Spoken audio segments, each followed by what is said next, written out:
दोस्तों, हम सबको याद है 2 नवंबर 2025 का वो क्षण जिसमें हमारी women's cricket team world cup घर लेकर आई। जश्न हुआ, खुशी के चरम पे था देश और देश की बेटियां, क्योंकि उनकी वर्षों की मेहनत और संघर्ष सफलता के शिखर पर पहुंचा था।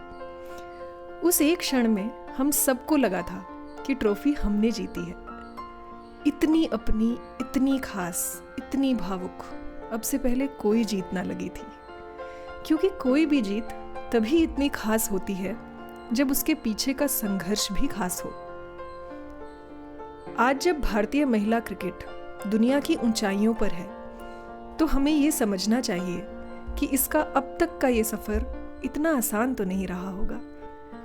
इस ऊंची और शानदार दिखने वाली इमारत की नींव के पत्थर कुछ महान लोगों की मेहनत, सपनों और हिम्मत से रखे गए हैं। आज की हमारी बात इसी जीत के पीछे की कहानी है। ये कहानी शुरू होती है उस व्यक्ति से जिसने ऐसे समय में महिला क्रिकेट को शुरू करने के बारे में सोचा जब ना तो समाज इसके लिए तैयार था और ना इसके लिए किसी प्रकार की कोई व्यवस्था थी। उस व्यक्ति का नाम था महेंद्र कुमार शर्मा। 1970 के दशक की शुरुआत में भारत में क्रिकेट पूरी तरह पुरुषों तक सीमित था। महिलाओं के लिए ना कोई राष्ट्रीय संगठन था, ना टूर्नामेंट, ना चयन प्रणाली और ना ही भविष्य में आगे बढ़ने का कोई रास्ता। लड़कियां यदि खेलती भी थी तो केवल स्कूल या कॉलेज तक, उससे आगे उनके बढ़ने का कोई ढांचा नहीं था। लखनऊ में रहने वाले महेंद्र कुमार शर्मा खेलों के आयोजन से जुड़े हुए व्यक्ति थे। वे स्कूल और कॉलेज की लड़कियों के लिए सॉफ्ट बॉल और हैंडबॉल टूर्नामेंट आयोजित करते थे। उनका मानना था कि खेल केवल शरीर नहीं बल्कि आत्मविश्वास और चरित्र उत्थान का भी सबसे अच्छा माध्यम है। साल 1973, स्थान हैदराबाद। एक सॉफ्टबॉल टूर्नामेंट के बाद कुछ लड़कियां पास के मैदान में लड़कों को क्रिकेट खेलते हुए देखती हैं और उसे देखकर वे सॉफ्टबॉल के बैट से ही क्रिकेट खेलना शुरू कर देती हैं। ये दृश्य देखने में तो काफी साधारण था, लेकिन महेंद्र कुमार शर्मा के लिए ये एक ऐतिहासिक विचार लेकर आया। उन्हें पहली बार साफ दिखाई दिया कि लड़कियों में रुचि और प्रतिभा दोनों मौजूद है, लेकिन उसे आगे बढ़ाने के लिए कोई संगठन, कोई मंच, कोई दिशा नहीं है। यहीं से उनके मन में एक विचार जन्म लेता है, भारत में महिला क्रिकेट के लिए एक अलग राष्ट्रीय संस्था। लखनऊ लौटकर शर्मा केवल सोचते नहीं रहे, उन्होंने इस पर काम शुरू किया। उन्होंने लखनऊ पहुंचकर क्वींस एंग्लो संस्कृत कॉलेज में एक वीकेंड महिला क्रिकेट टूर्नामेंट आयोजित करवाया।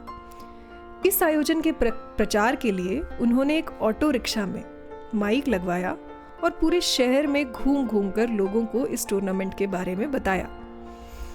1973 में आयोजित हुए इस टूर्नामेंट में लगभग 200 लोग मैदान पर इसे देखने केवल इतने प्रचार से पहुंचे।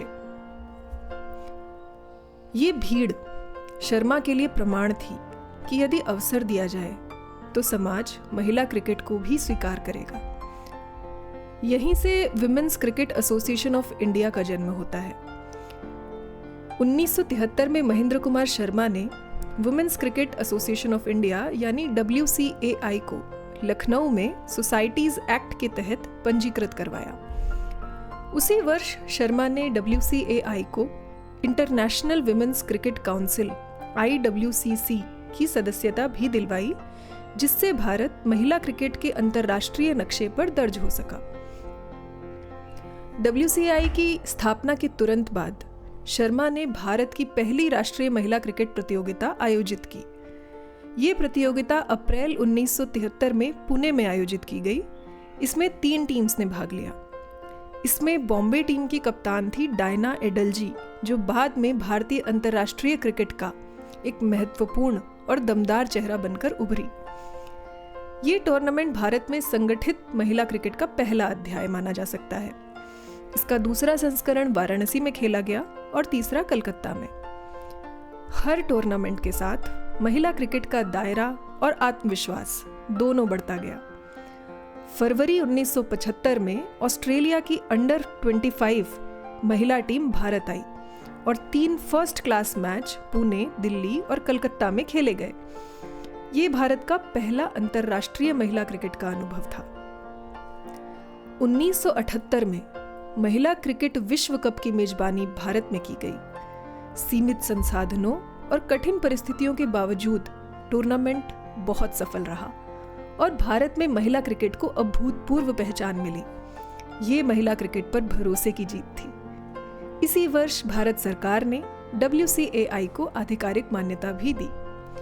3 दशकों से अधिक समय तक WCAI ने भारत में महिला क्रिकेट का संचालन किया और नवंबर 2006 में women's cricket association of India यानी WCAI का विलय BCCI में कर दिया गया।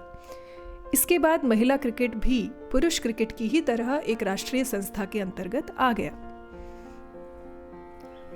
दोस्तों, महेंद्र कुमार शर्मा ने एक संस्था नहीं बनाई, उन्होंने एक आंदोलन शुरू किया। उस आंदोलन को मंच दिया, ढांचा दिया और उसे अंतर्राष्ट्रीय पहचान दिलाई। आज जब भारतीय महिला क्रिकेट विश्व स्तर पर सम्मान पा रहा है तो उसकी नींव में कई लोगों के सपने देखने का साहस और सपनों को एक नई उड़ान देने की हिम्मत शामिल है। दोस्तों, ये थी कहानी इंडियन विमेंस क्रिकेट के अब तक के सफर की। आइए अंत में इस कहानी के सारे किरदारों को याद करें, मुख्य हो या गौण, हर किरदार का इस कहानी में बराबर का योगदान है। हम उनको भूले नहीं जिनकी वजह से इस खेल का अस्तित्व है और इस अस्तित्व से ही हमारे देश की एक अलग और अनोखी पहचान है।